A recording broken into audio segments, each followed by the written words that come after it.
अस्सलामुअलैकुम my social media family. उम्मीद करती हूँ कि आप सब लोग हिफ्ज़ अमान से होंगे, खुशबाश होंगे। आपको पता है कि आई रोज़ भारत के अंदर बोल्डनेस की वजह से एक्ट्रेसेस अपने लिबास की वजह से अब शदीद तनकीद का निशाना जो है वो बनाए जा रही हैं। इस वक्त अभी लेटेस्ट खबर ये आई है कि उर्फ़ी जावेद जो कि लखनऊ में पैदा हुई थी, उत्तर प्रदेश भारत की एक रियासत है वहाँ पर। और एक जगह पे लखनऊ मैंने देखा है, विकिपीडिया पर लिखा हुआ, एक जगह उत्तर प्रदेश लिखा हुआ है। 25 साल इनकी उम्र है। 2016 से ये इंतहाई न्यूड किस्म के शूट्स करवाती हैं, इंतहाई अजीबो-गरीब किस्म की ये शूट्स करवाती हैं। भारत के अंदर खुलेआम सड़कों के ऊपर आप इनको अक्सर बेहयाई फैलाते हुए देखते होंगे, अक्सर आप इनको अजीबो-गरीब किस्म के लिबास में देखते होंगे, और ये सिर्फ़ अटेंशन सीकिंग के लिए होता है। जब भी उनसे मीडिया पेपराज़ी आकर बात करता है तो वो हमेशा यही कहते दिखाई देती हैं कि मुझे कोई प्रोजेक्ट क्यों नहीं मिलता। सिर्फ लोगों की अटेंशन के लिए वो ये सब कुछ करती हैं, लेकिन ये सब कुछ करते-करते अब डिज़ाइनर्स जो हैं वो उनको हायर करते हैं और अजीबो-गरीब किस्म के लिबास में उनका शूट करते हैं। अभी थोड़ी देर पहले तक ये खबर आई है कि दुबई में उनको गिरफ्तार कर लिया गया है बेहयाई फैलाने के इल्ज़ाम में। क्या है ये सारा वाक़या, क्या है ये सारा माजरा, मैं आपको बताती हूँ कि मामला कुछ यूँ पेश आया है कि अभी इन्होंने अप्लाई किया था दुबई जाने के लिए। आपको पता है कि भारत के ज़्यादातर एक्टर्स अपना शूट कराने के लिए दुबई का रुख करते हैं, और दुबई जो है वो अब इतना बोल्ड हो चुका हुआ है कि कुछ ही अर्सा पहले मैंने आपको बताया था कि दुबई ने तो इसराइल तक को एंट्री की इजाज़त दे दी है। वहाँ पर तो इसराइल से भी लोग आते हैं। और आपको याद होगा कि कुछ अरसा पहले पिछले साल मैंने आपके साथ एक खबर शेयर की थी। वहाँ पे तकरीबन कोई 12 से 13 मॉडल्स को बुलाया गया था, जिनके वहाँ पर बरहना शूट्स करवाए गए थे। बाद में उन लड़कियों को गिरफ्तार कर लिया गया था। तो अभी जनाब ये सेम वाक़या पेश आया है उर्फ़ी जावेद के साथ कि इन्होंने जब दुबई के लिए अप्लाई किया था तो इनका वीज़ा जो है वो बार-बार जो है वो नहीं कैंसल हो रहा था बार-बार, यानी उनको जाने की इजाज़त नहीं मिल रही थी। लेकिन फाइनली किसी भी तरीके से उर्फ़ी जावेद ने जो दुबई की गवर्नमेंट है उनको ये बावर करवाया था कि वो अपने किसी प्रोजेक्ट के सिलसिले में जा रही हैं और वो वहाँ पर ऐसा कोई भी काम नहीं करेंगी जो कि जो दुबई की गवर्नमेंट है उसके रूल्स के अकॉर्डिंग नहीं होगा।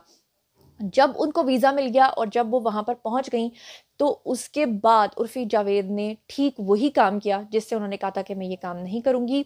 उन्होंने वहाँ पर सड़कों के ऊपर जाकर कपड़े उतार दिए, खुलेआम वो शूट्स कर रही थी, किसी ब्रांड को एंडोर्स कर रही थी। इससे पहले आपने उनको नेटफ्लिक्स के कुछ चीज़ों में भी देखा होगा, प्रोग्राम्स में, फ़िल्मों में।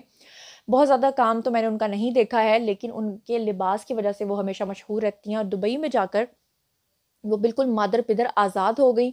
और जिस ब्रांड के लिए शूट कर रही थीं, उसका सबसे बड़ा जो नुकसान था वो ये था कि स्टूडियो के अंदर नहीं बल्कि सड़कों के ऊपर आकर उर्फ़ी जावेद ने इस तरह से नीम उरियाँ शूट करवाया, और उसके बाद जो वहाँ की इंतज़ामिया थी उन तक लोगों ने जो है वो ख़बर पहुँचाई। आपको पता है कि दुबई की जो इंतज़ामिया है, जो वहाँ की पुलिस है, वो बहुत ही इस मामले में तेज़ है। कोई भारत तो है नहीं कि वो भूल जाएँ ये सब कुछ देखकर। और उसके बाद फाइनली उन्होंने उर्फ़ी जावेद को अपनी हिरासत में ले लिया है। उससे भी बड़ी और बुरी खबर उर्फ़ी जावेद के लिए ये है कि उन्होंने जो वापसी की टिकट करा रखी थी भारत के लिए, वो भी कैंसल कर दी है। और अब देखना ये है कि कितनी देर तक वहाँ पर वो हिरासत में रहती हैं, और अभी पूछगछ और इन्वेस्टिगेशन स्टार्ट होनी है।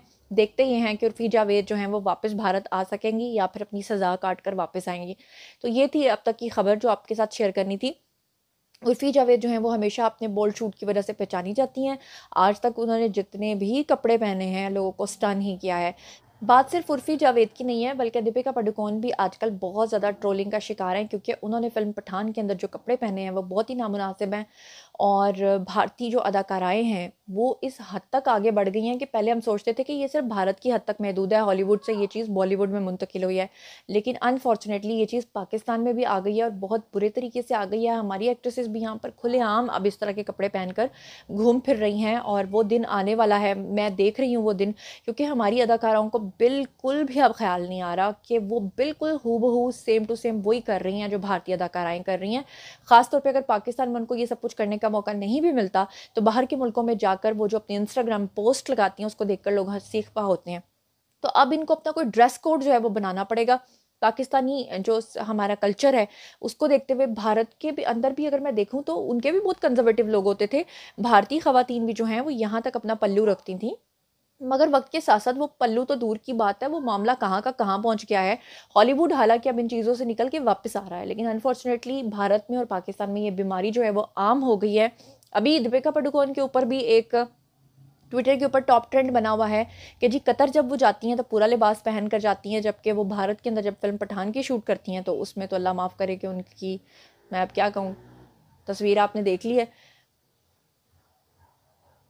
तो जनाब ये थी अब तक की खबर। मज़ीद खबरें, व्लॉग्स, इंटरव्यूज़ और सियासी तस्वीर जानने के लिए मेरे साथ कनेक्टेड रहना हरगिज़ मत भूलिएगा। चैनल को सब्सक्राइब कर लीजिएगा। अपना बहुत ख्याल रखिएगा। अल्लाह ने के बाद।